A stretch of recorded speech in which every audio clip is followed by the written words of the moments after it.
Also, so earlier on this week, well, they have showed trailers in the past, but Black Myth Wukong, that came out of the blue sometime last year, just randomly, and this week they showed a proper trailer for it.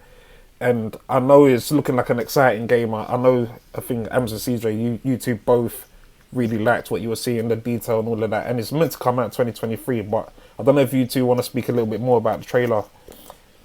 Yeah, I just think it just looked very well done. The detail in the game was up there. Like if I'm being honest, and I was looking at the character types, and I was thinking, is this something that's going to entertain me? I think it was like giant rats or some kind of creatures or whatever they were. Everyone's based on animals, yeah. Yeah, so my take on that was kind of like, it was pushing me away a little bit. But, the action, the way that the fighting and stuff was set out, and everything about it just looked like a good game. So I was thinking, well, let me compare it to something that I'd like to play. So I like games to complete. So your Assassin's Creed, even like The Last of Us with the clickers and stuff, like those kind of walk through, games. I like that style. So maybe it's just, the idea of taking it to a different like theme or different genre, it should be something that I will enjoy. So it's just different, but I think I'll enjoy it. I definitely think I could play it and spend the time on it. It's just a Tomb Raider, but without humans, or it's an Uncharted that style. So I think it'll be a great game, and it's good to just change it up a bit, man. It always is quite similar with those kind of games, where we've seen it in the past. You have either it's just humans that fighting humans, so it's just one good guy versus bad guys, and this kind of I think he's a monkey. So there's opportunities to change what he can do there, and his ability to be able to move and the way he travels and stuff should be quite interesting. And you don't leave yourself tied into the norm. When you've got rats and all these different animals, you can make them have abilities. The abilities could go as far as you want them to. So, I think it could be good. 2023 as well with that trailer. That trailer looked really good. Yeah. So, and they've got time to do a lot more on it. So, yeah. I think I'm interested. A very small team working on it, which means they're gonna have to do a lot of work between now and then. Yeah. I think that trailer was for the Chinese New Year. So that's why they had the rats and was it the bull or the buffalo, whatever it was? Yeah, that's why they had that. It's looking like a Souls-like game, which immediately means difficulty. I do wonder if they're going to do it the same way, where it's a difficult game, and because you will lose some customers, but you'll get a following, a huge following basically. And it also may boost the quality of the game. It looks good. I play Souls-like games anyway, so it could be fun. There's others like Surge that I had fun with, but they weren't that great. A lot of the Souls-like games, the best ones are from Software.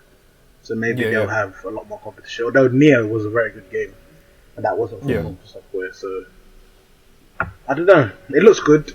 I do like the Chinese martial arts aspect.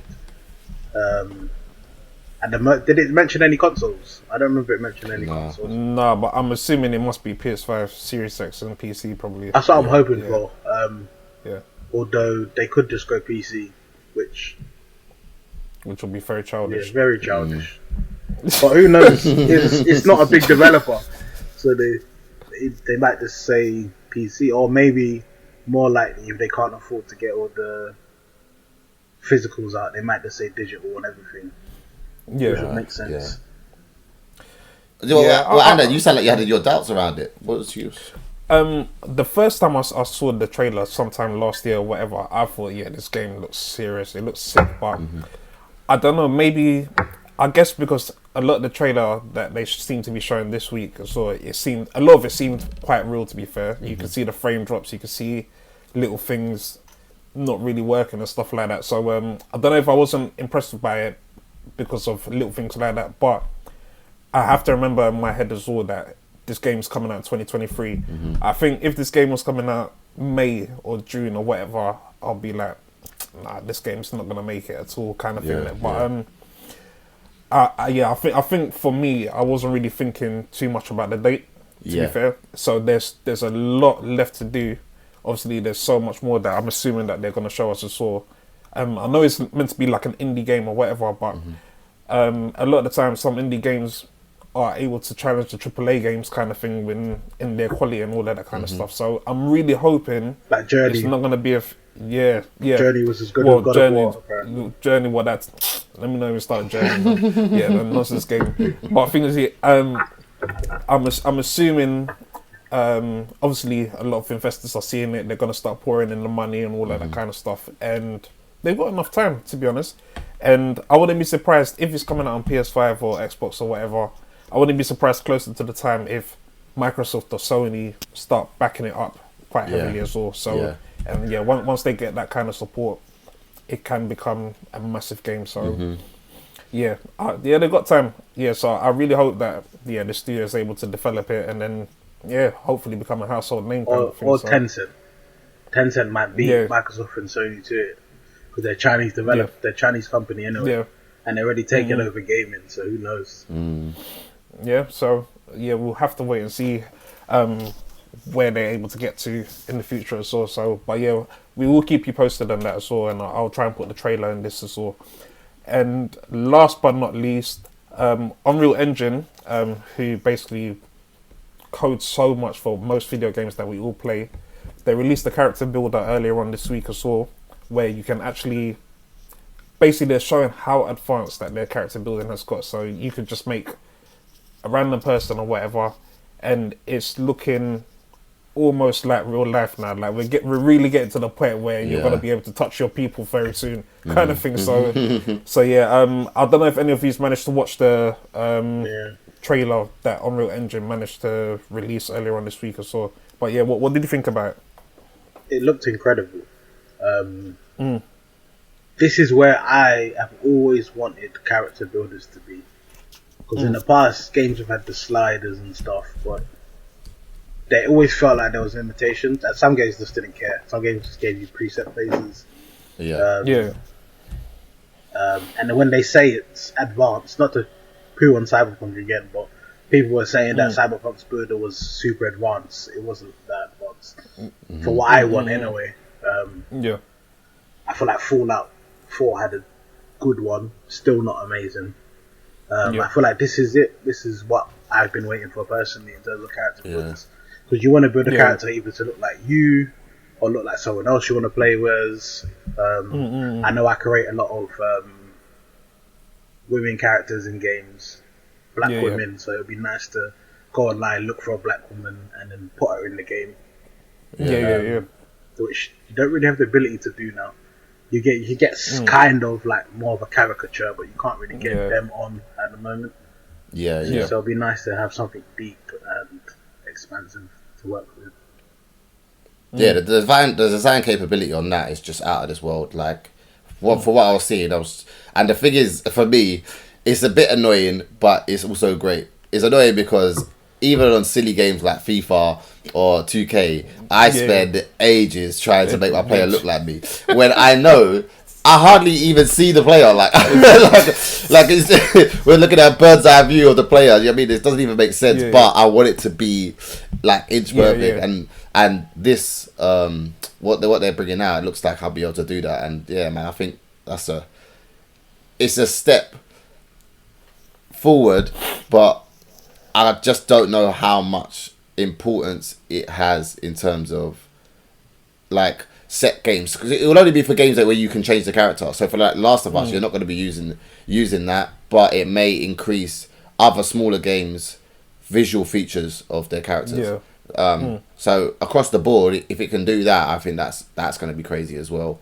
A lot of games, like I'd say Call of Duty, if you look at how the characters and their faces and stuff are built, it is really strong and almost lifelike. So, I mean, if they can add some of this to it as well, where you could change some of the features even further, I think there's no limit to what you can do. So man, I think it's gonna be. I don't know when they're bringing it out though. When are they kind of releasing that? Unreal Engine 5 releases this year, so I assume it'll come with it. The only thing that he didn't really explain is whether it was for the developers or for us. I don't know why it would be for the developers when they already have a lot of tools ready for them to put faces in the game. Yeah. So but I guess it could be a bit more affordable for companies that haven't got access to like proper CGI, those cameras. Yeah, like, do you know what I mean? So, yeah, and it might make life a bit easier for, I don't know, say EA Sports with updating players on a regular basis, rather than calling them to come in and taking a picture every couple of weeks or whatever. You can just do it straight like that kind of thing. So, I guess it can help in that kind of way, to be fair. Yeah, if we're looking at it for not the bigger games, or look at some of the smaller games, I think it's going to improve a lot of the detail in those games for them using it. And then, it's just more for us to do. When you're playing your game, you get to get a more immersive experience because you get to create the person that you want to play with. So, yeah, I think it's good. I think it's I'm looking forward to seeing what they can do. Yeah, should be good. Apart from that, is there any other news that you lot saw this week? Well, not news, but something that was quite interesting. He was playing Call of Duty, me and Ams, and he was getting really frustrated with how good the aiming is for some people. And he's like, nah, that's it, I've had enough. I'm getting out the mouse and keyboard. And he whipped it out quick. And, the mouse and keyboard? Yeah, I couldn't believe it. So he connected it up to his PlayStation. And, boy, I think, he done bloody well for somebody to just like changing over that quickly. I was extremely surprised. But what was your experience? How would you describe it, Avalit? Mouse and keyboard. The aiming is very, very much so easier.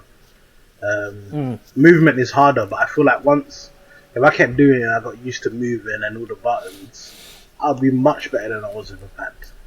Because of the advantage you get from aiming. Like before sniping, I was terrible at it. I could hardly hit anything. Like, I'll take a few shots. Now I'm lopping off. People are running out. 4 of them, 5 of them. I'm just lopping them off one by one with ease. So I think he's being modest. Yeah, what he said is if I stay on this for a few months, I'll be better than these PC gamers. I don't think I'll be better than them because they've been using it for so long that their hands are doing stuff that just makes my hands uncomfortable. But in terms of the aiming, my aiming's gone up instantly. Okay, yeah. So I think. Well, I guess you have much more control in it. Yeah. So. Also, it's just a click. I don't think I'll play it all the time. Just here and there. No, but so that was quite interesting. But nothing other than that. So it was a good week round. But cool.